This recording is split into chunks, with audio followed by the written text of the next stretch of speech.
ये खबर आपको बताने से पहले मेरी रूह कांप रही है, क्योंकि निर्भया कांड से भी ज्यादा जघन्य और विभत्स घटना उत्तर प्रदेश के बदायूं में हुई है। और ये जो बदायूं गैंगरेप ही नहीं बल्कि बर्बरता कांड है, क्योंकि मंदिर में गैंगरेप हुआ। गैंगरेप के बाद प्राइवेट पार्ट में रॉड डालकर उसे कुचल दिया गया, पैर तोड़ दिए गए, पसलियां तोड़ दी गई उस लड़की की, पेट तक सरिया डाला गया।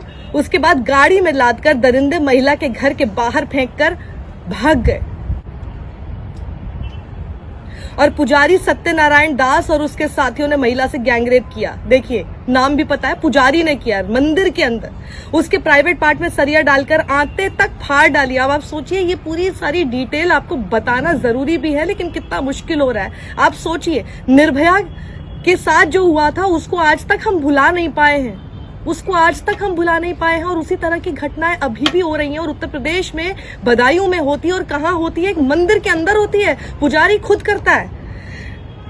उसके शरीर का सारा खून निचुड़ गया और मौत हो गई। और आपको पता है इसमें सबसे ज्यादा घिनौना काम किसने किया? पुलिस ने 44 घंटे तक उस लड़की का पोस्टमार्टम तक नहीं किया।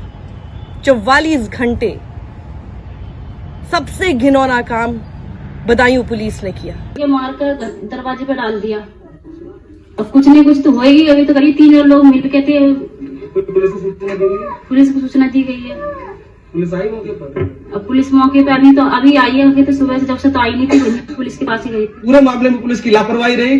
कहीं ना कहीं यही वजह है जिस तरह से अपराधियों के जो हौसले वो बुलंद होते हैं, क्योंकि जो आरोपी था वो घटना के करीब 20 घंटे बाद तक यहाँ पर मीडिया से बात करता रहा और अपने आप को जो है सफाई देता रहा। वो दोनों अभी भी फरार है। बदायूं पुलिस कह रही है कि परिवार ने जो अपनी तहरीर दी है और उसके हिसाब से जो पोस्टमार्टम की रिपोर्ट आई है उसमें 376D और 302 का मुकदमा दर्ज कर लिया गया है। और साथ ही लापरवाही बरतने वाले तत्कालीन एसएचओ को निलंबित किया गया है। सबसे आसान है, सस्पेंड कर दो। सबको पता है कि सस्पेंशन ही होगा, इससे आगे कुछ होगा नहीं। तो कुछ भी हरकत करते हैं। सबसे घिनौना काम इस पर पुलिस ने किया है। और मैं आपको एक जरा जानकारी देना चाहती हूँ। सूर्य प्रताप सिंह जो कि रिटायर्ड IAS ऑफिसर हैं, उन्होंने लिखा कि मैं बदायूं कलेक्टर रहा हूं और मैं ऐसी असंवेदनशीलता बर्दाश्त नहीं कर सकता। पोस्टमार्टम के लिए 2 दिन का इंतजार करना, FIR दर्ज करने से मना करना, क्या एक गैंगरेप और हत्या के मामले में यह व्यवहार उचित है?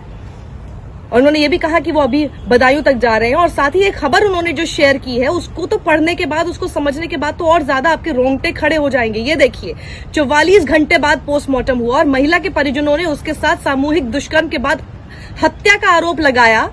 लेकिन जो थानेदार रावेंद्र प्रताप सिंह थे, उन्होंने परिजनों की फरियाद सुनना तो दूर, घटनास्थल का मौका मुआयना तक नहीं किया। सबसे पहला काम पुलिस के लिए क्या होता है? आप पहले जाकर जो घटनास्थल होता है उसका मुआयना करते हैं, वो तक नहीं किया उस आदमी ने। पहले तो पुलिस परिजनों को थाने के चक्कर कटवाती रही, जिसकी बेटी के साथ पहले इतना जघन्य अपराध हुआ, गैंगरेप हुआ, इतनी बुरी तरह से ब्रूटल तरीके से उसको मार डाला गया, उसकी हत्या हो गई। 44 घंटे तक आपने उसका पोस्टमार्टम तक नहीं किया, उसको पुलिस थाने के चक्कर कटवाती रही है बदायूं पुलिस। महिला की मौत कुएं में गिरकर हुई, ये कह दिया पुलिस ने। इसलिए मैंने कहा कि जो घिनौनी हरकत उस पुजारी ने की, वो तो की ही, उससे ज्यादा बड़ा घिनौना काम उत्तर प्रदेश की बदायूं पुलिस ने किया है कि पूरे मामले को छुपाने और लीपा पोती करने में लग गए। ये तो कम से कम निर्भया के समय पर नहीं हुआ था। पूरा का पूरा देश सड़क पर उस वक्त आ गया था इंसाफ मांगने के लिए, निर्भया और उसके परिवार के लिए, क्योंकि हर आदमी ने यह सोचा था कि कल को ये हमारी बेटी हो सकती है। क्या वो लड़की हमारी बेटी, हमारी बहन नहीं हो सकती? क्या हमको नहीं ये आवाज उठानी चाहिए?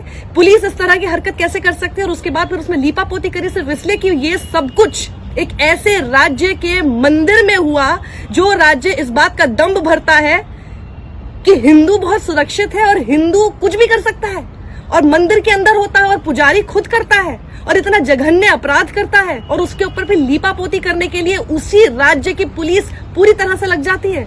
ये बताकर कि कुएं में गिरकर उसकी मौत हुई, ये बताकर मामला रफा दफा करने को कहा गया। लेकिन काफी दबाव के बाद मामला दर्ज किया गया और सोमवार को दोपहर 44 घंटे बाद शव को पोस्टमार्टम के लिए भेजा गया।